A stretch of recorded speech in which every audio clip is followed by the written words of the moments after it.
Un nouvel espoir pour les tout-petits, notamment ceux en situation difficile.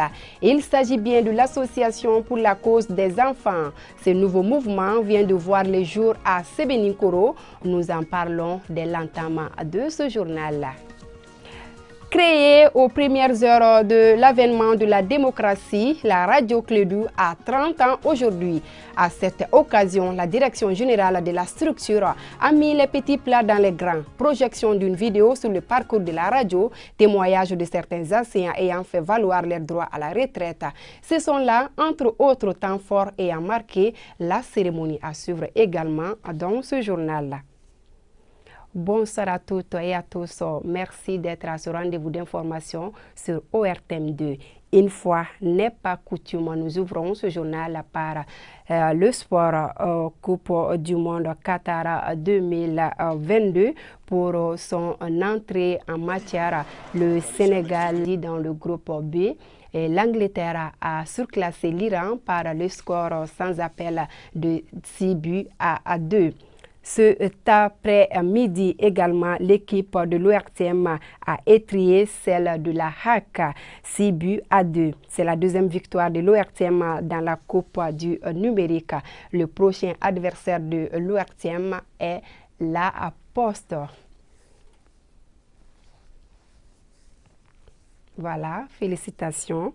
Lancement officiel ce samedi de l'association pour la cause des enfants. C'était au centre Abbé David de Sebeninkoro en commune 4 du district de Bamako. Ce nouveau mouvement de jeunes se propose de mener des actions susceptibles d'assister les tout-petits, notamment ceux en situation difficile, ce qui justifie d'ailleurs la présence des enfants de l'orphelinat Niabera, Aïssata Dita Kumbakali.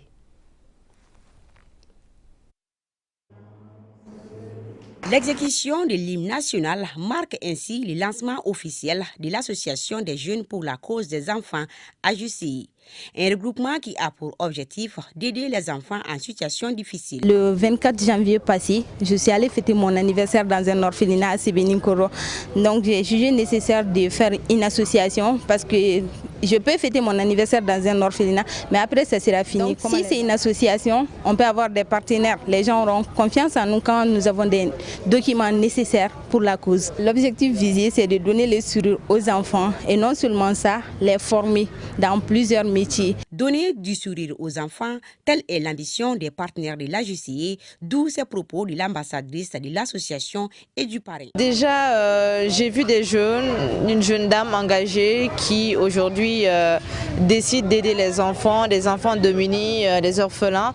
Et c'est quelque chose que tout le monde ne peut pas faire parce qu'il faut, comme je l'ai dit, avoir un grand cœur pour pouvoir aller dans ce sens. Donc ça m'a beaucoup touchée et j'ai toujours eu de l'affection. J'ai une fibre maternelle même bien avant que j'aie mon enfant. Donc je suis pour la cause des enfants qui sont l'avenir de ce pays et donc j'ai décidé d'accompagner l'association. L'association compte réellement travailler pour la cause des enfants. Nous avons eu suffisamment la preuve ce soir et la directrice de l'orphelinat aussi a fait un témoignage éloquent des actions de la secrétaire générale de la dite association. Donc très heureux d'être là. Tout enfant a le droit de mieux vivre pour un avenir meilleur. L'association envisage dans les jours à venir des formations dans plusieurs domaines pour le bonheur des enfants. Solidarité en faveur des couches démunies. L'ONG Kofalin fait parler son cœur. Elle vient d'offrir gracieusement du vivre à des familles se sentant dans le besoin. Le don est composé de riz, de maïs, de mil et de haricots. Le but est d'atténuer tant soit peu leur souffrance. Mariam Boubacar Maïga nous donne ici plus de détails. ONG Kofalin au secours des personnes démunies de Titibou. Des sacs de riz, de mil, de maïs ont été gracieusement offerts à 15 familles défavorisées. Un geste humanitaire qui a pour but d'apaiser tant soit peu la souffrance de cette couche vulnérable qui n'en demande pas mieux. Je suis très contente de recevoir ces vivres de la part de l'ONG Kofalin. Je ne peux que lui dire un grand merci.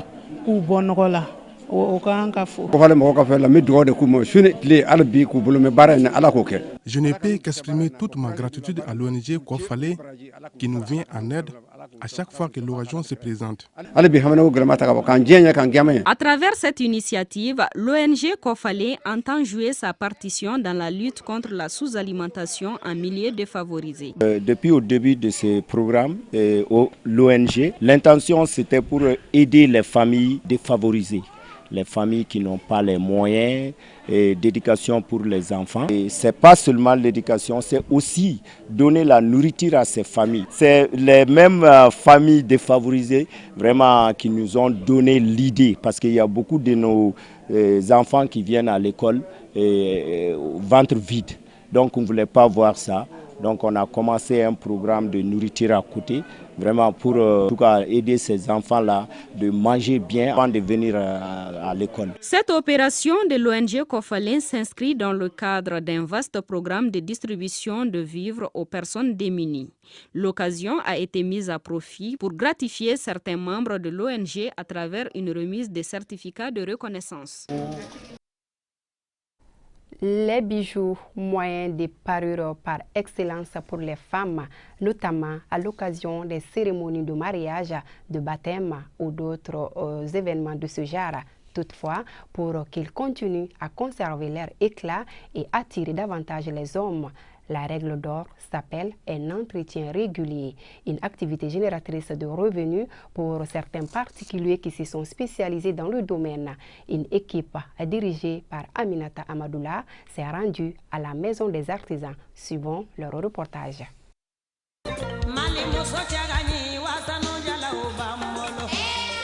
À l'occasion des cérémonies sociales comme les mariages et les baptêmes, les bijoux en or ou en argent sont les accessoires incontournables pour les femmes. Ces colliers, que l'on peut qualifier de haut de gamme dans notre pays, requièrent un certain entretien. Au bout de quelques temps, un bijou doit être nettoyé. Qu'il soit en or ou en argent, nous disposons ici de plusieurs méthodes de nettoyage et les prix varient selon la relation entretenue avec les clients. Maintenant, pour l'entretien des bijoux, en ce qui concerne en argent, quand j'utilise, je vois que c'est pas propre, j'amène ici, c'est lui qui fait les nettoyages. Comme moi, je ne maîtrise pas très bien. Donc, lui, c'est son travail, c'est son domaine. Donc, j'amène ici, c'est lui qui fait les nettoyages, que ce soit or ou argent. J'aime beaucoup les bijoux en argent, d'où l'entretien constant que j'en fais. Dès qu'ils sont sales, je les apporte pour les nettoyer, car je ne suis content que lorsqu'ils sont propres.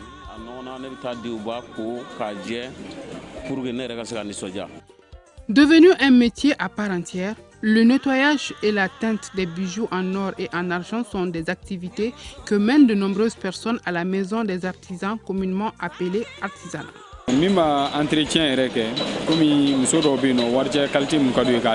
Certaines femmes aiment teindre leurs bijoux, par contre d'autres apprécient leurs bijoux en argent tels quels.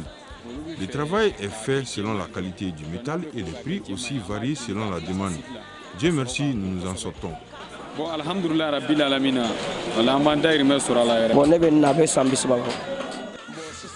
J'ai fait ce travail depuis près de 30 ans.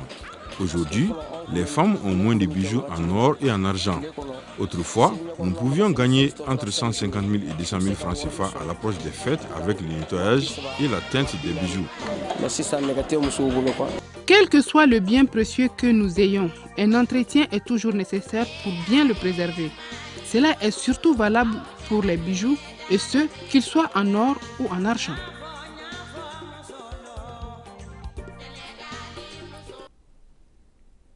Autre grand titre de cette édition, novembre 1992, novembre 2022, la radio Clédou a 30 ans. Oui, 30 ans dans la vie d'une radio d'information, d'éducation et de divertissement. Cela se fête C'est pourquoi la direction générale de 101.2 a mis les petits plats dans les grands à travers un dîner gala, un véritable moment récréatif au menu duquel une projection vidéo sur le parcours de la structure, des témoignages des anciens de la boîte, entre autres. Retour sur les temps forts des 30 ans d'anniversaire de la radio Clédou, c'est dans ce reportage signé Hawa Kamara. Lutter pour la liberté d'expression et de la presse tout en restant au service des auditeurs. Voilà à quoi s'attelle la radio Clédou depuis 30 ans. Ce dîner gala est une manière de rendre hommage à ces brillants parcours dont elle ne peut qu'être fière. 30 ans de courage, 30 ans de labeur, 30 ans de sacrifice, 30 ans d'information, 30 ans de sensibilisation, 30 ans de mobilisation, 30 ans de divertissement au service du peuple et des Maliens. Qu'ils continuent à nous croire qu'on va nous battre, quels que soient les moyens et le temps, quelle que soit la manière, mais ça sera la bonne manière. Ce qui nous a caractérisé pendant les 30 ans, le sérieux, la qualité du travail, la recherche de la vérité, de l'information, recoupée, traitée et servie, c'est ce que nous allons continuer à faire. Sortis nombreux pour partager ce moment de communion, les partenaires et auditeurs de la radio, à travers des témoignages poignants, lui adressent leurs vœux chaleureux de plein succès. Je suis fière d'eux parce qu'ils sont très sérieux dans tout ce qu'ils font. Ils créent beaucoup de postes de travail. Donc c'est très bien pour le développement d'un pays. Bon vent, hein, beaucoup de courage et encore, je leur souhaite de créer beaucoup plus de postes de travail. Clédou, c'est ma radio. Et Clédou, je suis branché sur Clédou du matin au soir. Donc ils font de très bonnes choses. Ils émettent de bonnes informations et toutes les émissions sont prisées. L'occasion a été mise à profit pour décerner des attestations de reconnaissance à certains partenaires et employés émérites pour le service rendu à la radio Clédou. Après de longs mois de tournée européenne, l'artiste musicien Vieux Farka Touré est de retour à Bamako avec un concert live.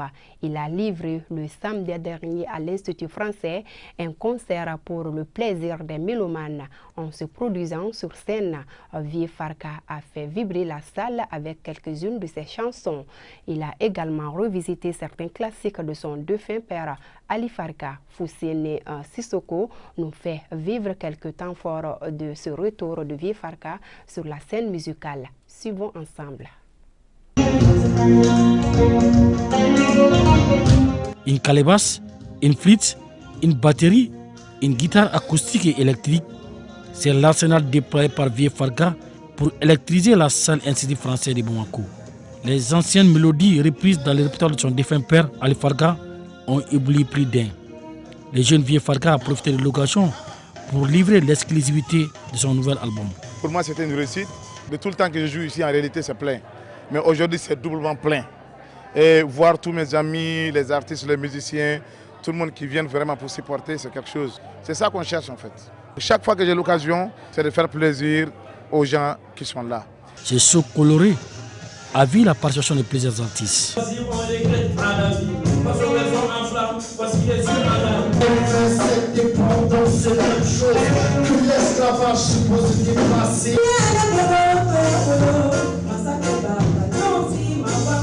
trouvais vraiment que le concert était hors pair.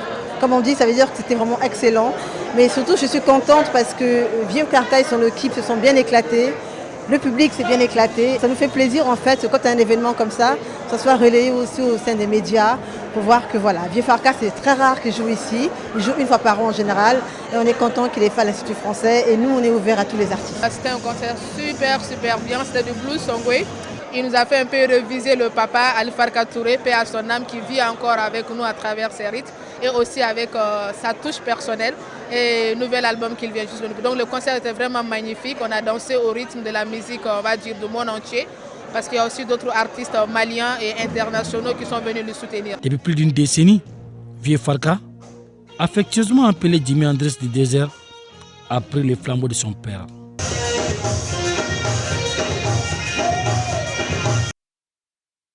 Voilà, nous avons commencé par le sport et nous allons également terminer par le sport. Match Gala, première édition à l'initiative de l'ONG CARE Mali. C'était ce samedi au terrain synthétique de Sotiba en commune 2 du district de Bamako. Cette activité sportive était placée sous les signes de la lutte contre les violences basées sur le genre. Elle a mis aux prises l'équipe de CARE Mali et celle de RNC. Un match soldé par le score de 5 buts partout. Aminata Togola.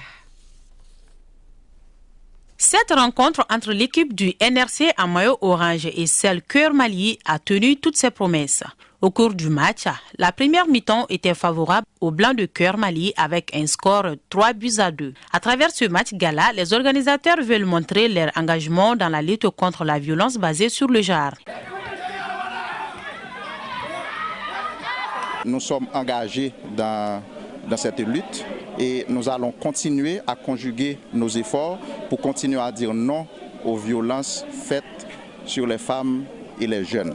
À travers, bien sûr, le développement et le renforcement du leadership féminin. On joue notre rôle pour amener la justice là où il y a des violences et en même temps de sensibiliser la communauté pour protéger nos enfants, les femmes et les hommes. Les Blancs CARE Mali aggravent le score en marquant un 4e but avant d'inscrire un 5e but. Aux arrêts du jeu, l'équipe NRC a finalement rétabli la parité avec le score de 5 buts partout. Nous sommes très satisfaites. Les femmes sont sorties du côté de NRC tout comme du côté de CARE Mali.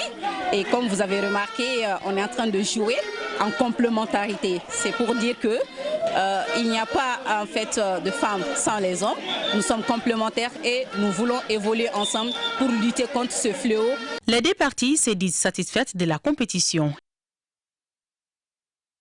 Restons dans le cadre du sport pour parler cette fois-ci de la Coupe Maracana Djissaï Bamako Zone 4. La finale a opposé la Djissaï Bamako Espoir à la Djissaï Bamako Elite. Une rencontre qui a tenu en haleine le public sportif qui était massivement représenté. Les détails avec notre reporter Modibou Sidibi. Un esprit sain dans un corps sain, c'est à travers ce adage que la Jeune Chambre internationale Bamako Zone 4 a organisé une compétition entre les 10 organisations de la Jeune Chambre internationale qui composent la Zone 4. Et cette coupe dénommée Coupe Maracana Jeune Chambre internationale a opposé en finale la Jeune Chambre internationale Bamako Élite en bleu et la Jeune Chambre internationale Bamako Étoile. Et c'est la Jeune Chambre internationale Bamako Étoile qui ouvre le score dès l'entame du jeu. Après maintes tentatives, la Jeune Chambre internationale Bamako Elite finit par égaliser en toute fin de partie. Il aura fallu les séances des tirs au but pour départager les finalistes. À cette épreuve, c'est la Jeune Chambre internationale Bamako Elite qui sort vainqueur 1-0 et s'adjuge le trophée. Nous sommes à notre première édition d'un tournoi comme ceci, tournoi Maracana. Donc c'était pas du tout facile de jouer la première édition. Mais heureusement on a pu remporter cette finale et l'adversaire aussi n'a pas démérité. Ils ont bien joué. Et au président de la Jeune Chambre internationale Bamako de justifier les choix qui ont motivé l'organisation de cette compétition. Ce soir, nous sommes là dans le cadre de l'un de nos projets, c'est-à-dire Coupe Maracana de la zone 4. Et nous avons commencé avec cette compétition, ça fait bientôt 2 semaines. Et aujourd'hui, nous sommes en finale. Et comme on l'a dit, un corps sain dans l'esprit sain. Donc, c'est ce qui nous ramène, c'est des motivations et des sources aussi qui peuvent nous permettre de consolider la paix entre les organisations de Bamako. Pour cette première édition, le vaincu se console avec des médailles et une enveloppe. Quant au vainqueur, il repart avec des médailles, une enveloppe et la coupe. Le rapport journalier de la maladie à coronavirus dans ce journal sur 196 tests réalisés, on note 0 cas positifs, 1 guéri, 0 décès. 6 personnes sont sous traitement. Pour vous protéger et protéger les autres, suivez les mesures de prévention et faites-vous vacciner. Fin de cette édition. Merci à vous de l'avoir suivi et à demain. Plaise à Dieu.